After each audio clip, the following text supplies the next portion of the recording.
Tired of missing visitors because your Blink chime is silent? Don't worry, you can fix it yourself. First, check if your Blink doorbell is connected to Wi-Fi. Open the Blink app. If you see a red offline sign, reconnect to your home network. Next, make sure your chime is plugged in and powered on. Sometimes the simplest fix is just plugging it back in or resetting the outlet. Still nothing. Go to Settings in the Blink app, tap Doorbell, then Chime. Make sure the chime is enabled. If not, switch it on.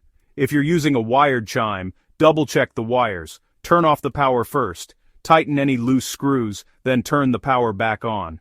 For wireless chimes, check the batteries in both the doorbell and chime unit. Dead batteries are a common reason for silence. Finally, update your Blink app and doorbell firmware. Outdated software can cause connection issues. If you've tried all these steps and it's still not working, contact Blink support for help. Now, you know how to troubleshoot your doorbell chime, so you never miss a visitor again.